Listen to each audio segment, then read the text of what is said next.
Good morning. It's almost 5:30. I don't think I've ever recorded without glasses on. 5'6" who it is with them Tim's on. I need 45,000 to sing songs. Now they mad cause they bitch gon' sing along. You ain't gotta worry, homie, I just wanna be alone. 5'6" who it is with them Tim's on. I need 45,000 to sing songs. Now they mad cause they bitch gon' sing along. You ain't gotta worry, homie, I just wanna be alone. Yeah. I'm kind of historically known for bitching and complaining about working remote and different teams not doing that well. And I think our team is an exception. We've got designers and researchers in Seattle, San Francisco, Mountain View, LA, London, Paris, Munich. It's really special to get to spend time with those people in person and to invest the time and space for our team to get together and collaborate and have some FaceTime. So today is the last day of that. Yeah, let's get started. I don't need nobody help, but I feel like I'm dying. Begging for someone to pick me up and keep me thriving. Also, I never recommend waking up this early and promise myself that I would get out of this habit. It's 5:30, I'll be in the office before 6. I have been in the habit of getting up and running and doing something productive and physical before getting into work, which I should be doing right now. Today's an exception because we're at a very special part of like our product cycle where we're planning all the things for next year, but then also wrapping up the last couple quarters worth of work, and so shipping lots of things. There's a ton of production, a lot of exciting new vision work that I've been wanting to do. So today's gonna be all animations, getting some vision decks all polished up. So it's kind of like a selfish workaholism. Yes, so I'm killing myself for the next 3 or 4 hours to get some of this work done out of necessity and also because I thoroughly enjoy it. More on that to come. I don't need nobody help, but I feel like I'm dying. Begging for someone to pick me up and keep me thriving. If I said I love myself, I know I would be lying. Looking up at the stars and I can see myself surviving. On point, no dish, I bass drop like they pom-poms. Everybody swing arms on with a Glock 9 left, right. So I was talking about some fun times in our product cycle where we're doing a lot of vision work for next year and beyond, and then also implementing a lot of this last year's work and getting it shipped. Because I can't share the work, I'll share a couple things about process. One of the things that we require our team to do before shipping something is an implementation review, which is just a deck of screenshots and an overview of the work that was implemented and comparing screenshots to actual builds.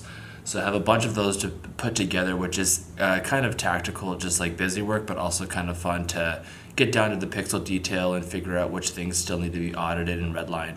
Also, I'm doing a lot of vision hero mocks, which for the designers out there are kind of like these vignettes of like the most significant or valuable moments of a feature or a product or software. And so working today on giving some more realistic pixels and motion to some broader wireframe type sketches I did. Sketch. So for designers out there, I do a lot of loose wireframing in Sketch, which still is pretty high fidelity, but get some of the main moments of an interaction there. I will use like the click-through feature just to screen capture the general idea. And once I have alignment on the overall approach, we'll move that kind of gritty, like half-assed sketch to principle with some more animation, gesture control, those types of things, with an added UI polish. I go through that because I'm not sharing my screen because it's confidential work, but wanted to talk a little bit about process. I officially have 4 hours to get all this work done, which should be plenty of time. We'll grab breakfast and then have some fun things to jump into with the team. On point, no dish, I bass drop like they pom-poms. Everybody swing arms on with a Glock 9 left, right. Every red light, fuck boy, wanna take mine. I just wanna see my baby mama living lavish and laughing. Enemies wanna put me in a casket for what though? I don't know, I don't control what these grown men think about when they solo. Are you ready? I'm ready, man. Actually working on right now? It's just Nothing. I'm just... He's not working on anything. He runs a podcast. He does podcasts. Yes. He has a podcast called UX and Growth. We're going to record this podcast and Yes. talk about design stuff and things that I've talked about in the past. We'll post the links and stuff. It'll be below. Cool. I'm sick of the photos for people I don't know, so I put tints on that photo. I'd rather be nothing than noticed. I'd rather be something than nothing. I go slow. I need the money, keep the fame, and the drugs and the pain and the lane from my face. The waves and the lanes that I paved way back in the day keep me cruising away from the letters and the nuisance. Yes. Yeah. That was great, man. That's awesome. Yeah. 5'6" for an inch with them Tim's on. I need 45,000 to sing songs. Now they mad cause they bitch gon' sing along. You ain't gotta worry, homie, I just wanna be alone. 5'6" for an inch with them Tim's on. I need 45,000 to sing songs. Now they mad cause they bitch gon' sing along. You ain't gotta worry, homie, I just wanna be alone. Yeah. Oh man, had a great day.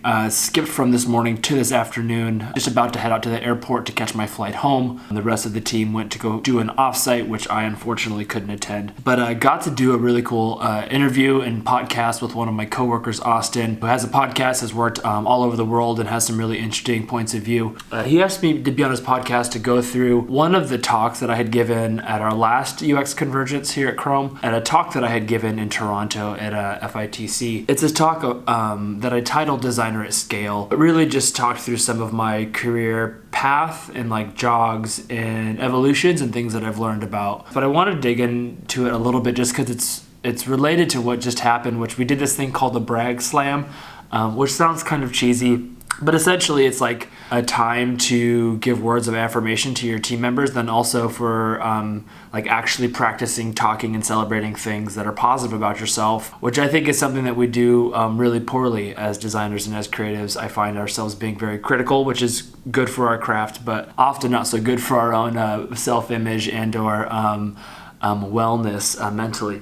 So back to Designer at Scale, I kind of framed this problem that I found myself in through the context of narrative. And when I gave the talk, I talked about how important it is to tell stories, right? We all do this as creators. And I frame it as saying, like, I could tell a story and I could say there's a group that's struggling to run a bar, which could be any number of stories, right? But then I add the added context of this group might be starting this bar in South Philadelphia. It might be a dilapidated Irish bar. So we're sprinkling on more and more context. And this group isn't just any type of group, but it's a group of 5 misfits. And these 5 misfits are a father, his twin children, and their 2 friends. And if you know anything about me, you know that I love It's Always Sunny in Philadelphia. It's a very quirky and irreverent show, and you kind of can imagine how with all of that context. But if I just was at the beginning of the story of just saying it's a group of friends struggling to run a bar, this could be many things, right? This could be Cheers in that scenario. I only bring up the concept of narrative and story because I feel like we don't do this well with our careers and with how we think of ourselves as designers. I talk about like the what, like I am Joel Buchelman, interaction designer at Google, but how much that really kind of falls apart when it comes to like my overall value structure and who I am as a person and why I do the things I do. And so it put me down this path of really trying to outline and understand that in a meaningful way of who am I and why am I doing it and how does that relate to where I work and how I design. I'm a self-starting senior interaction designer focused on product strategy and design systems, right? So like there's a type of design that I like to think about and focus on. Collaborate best in small to mid-sized teams rooted in transparency, user research, and simple utility. Like these are all things that me trying to attach value and identify the things that I care about most when it comes to not only what I'm designing, but who I'm designing it with and what types of projects, the things that like really make me the type of person and creative who I am, and acknowledging that that's not what everyone wants to do or what everyone is. And so there's really this level of self-awareness that I came to and created a nice visual structure for like this level of self-awareness that I tried to reach or was kind of forced to reach in my own journey. And so I'll put these up in the link and I'll share them on screen here, but essentially have like this way of looking at craft, commerce, and life, which really is like, what am I doing, where am I doing it, and why? This is a very flexible format. It's a simple diagram. It's been used for a lot of different personality types and different structures for visualizing these abstract ideas. But I did this for like, what does it look like when I think about design, when I think about being a product designer, being a person in tech making software, things that I value most. I did the same thing for commerce and saying like, there's lots of reasons why we design. Some of them are for business, some of them are philanthropic.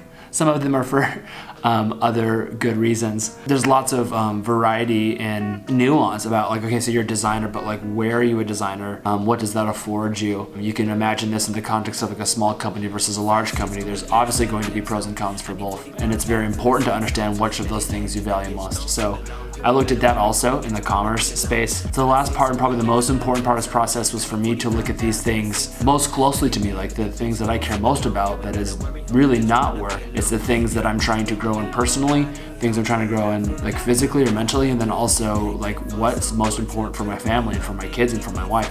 This was probably harder because I had to really evaluate what I choose to give my time to and what I care about most and where I'm going to invest in. But going through this process, even as accurate or inaccurate it is, was really helpful for me to get through and understand some of the things I care about.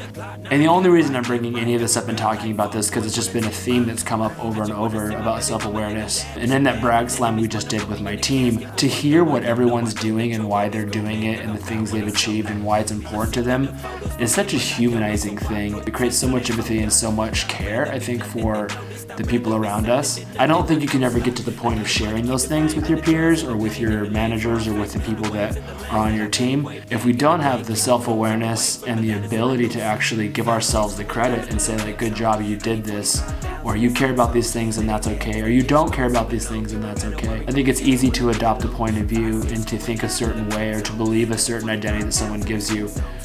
But I think you're really doing yourself and your team a disservice, your family, your friends, if you don't fully understand what's important to you and to have that broader self-awareness. So yes, that's all. My battery is going to run out. But if this is important to you or you think this would be useful, I put downloadable files of these diagrams that you can use and modify yourself. Feel free to use them. Go through the exercise yourself. It was useful for me. Okay, but you never get lonely. I don't wanna feel the same pain.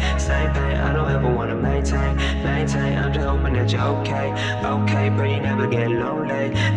I don't wanna feel the same pain. I don't ever wanna maintain. I'm just hoping that you're okay,